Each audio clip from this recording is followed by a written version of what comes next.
Hi friends, this is Cindy Brett. Welcome to this channel. This is a place I just want it to be safe for you, and I want it to be a place where you can come to learn about the reality of manifesting or manifesting what you desire, understanding that you're manifesting all the time.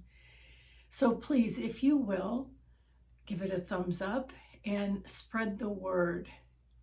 I just want to be a voice of reason where you can come and learn and grow.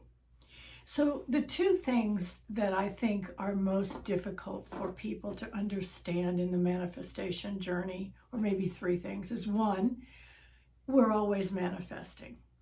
There's never a time that we're not. So it really comes down to learning how to manifest the things that you actually want. You've probably heard that before. That's not new. There's a lot of talk about that. Manifesting deliberately and consciously. But first, really understanding that everything in your life is there because you placed it there. Now, I get it. I understand how that doesn't seem possible. It doesn't seem accurate. It doesn't seem real. I remember when I used to teach classes in person and people would say to me, Cindy, there's no way that I brought this into my life.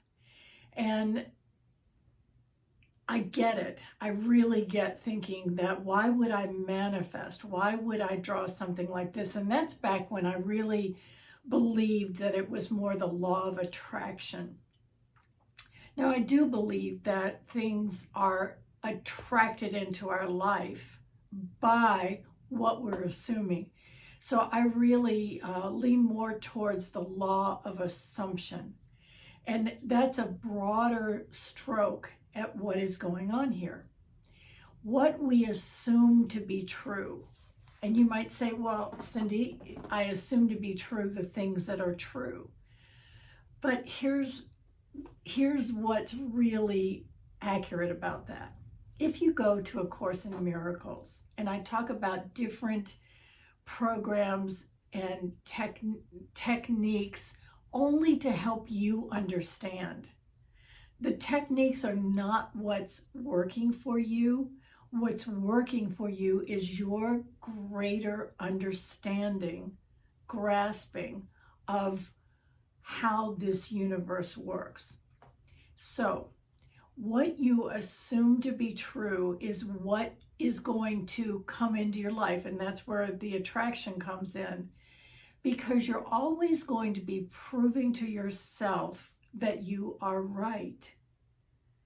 That's how we form beliefs. We decide something and then we see the evidence of it. So the question really becomes, do you want evidence of whatever it is you're thinking? So back again when I taught classes, and I remember, this was so common for people to say, talking about some kind of illness that had come into their life. And I'll use the example of cancer. And people would say, I know I wasn't thinking about cancer. I wasn't sitting and thinking, I hope I get cancer or I hope I don't get cancer. Although I think that when that dis-ease tends to run in a family, people do worry about it, right? Because they say, my mother had it, my aunt had it, my whoever had it, right? So we begin to think that we would get it because of what's going on in our family. But science has proven that it's the environment has more weight in that than heredity. And you can look that up yourself. So it's not so much that somebody would be thinking, I hope I don't get cancer, or I'm afraid I will. Look more deeply into a life. What does cancer do? It eats away from the inside. So that's where I would be looking in my life, is what am I letting eat away at me? Now, maybe it is the worry of getting cancer. But again, look at what does the dis-ease do, and that can help you find your answer.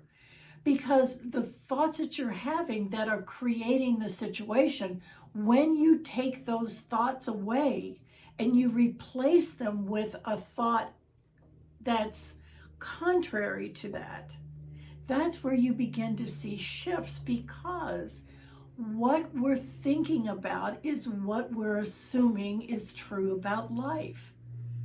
So now I'm coming to why I want to read this book. It's called This Thing Called You, and it's by Ernest Holmes, who was the founder of the Science of Mind. And back when these different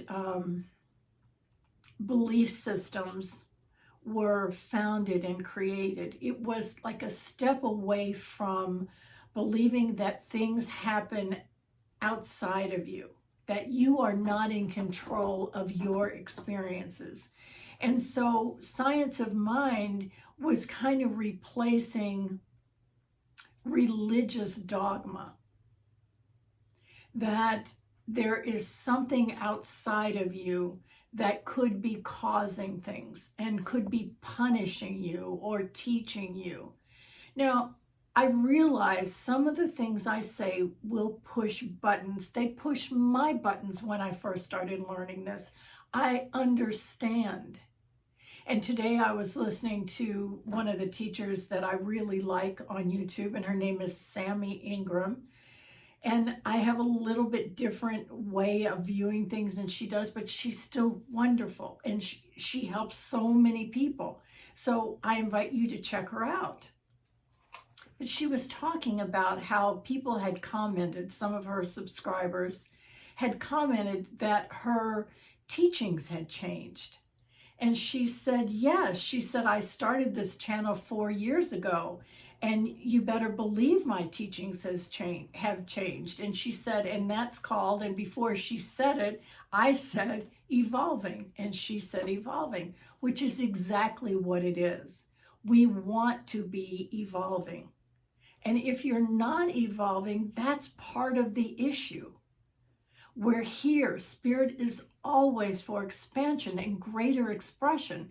So if we're not evolving, we're stuck, and we're not in the position that we could be in. So by what I'm saying, do you understand? This is not a one stroke and you understand everything. It's a learning process. Now, I also want to say very clearly, as I say that, or anything that I say, I can only talk to you about my beliefs. And that's one thing that I take a little bit of issue with some teachers, is that they speak it like it's just absolute fact. What it is absolutely their experience, which is all any of us can ever share. I need to take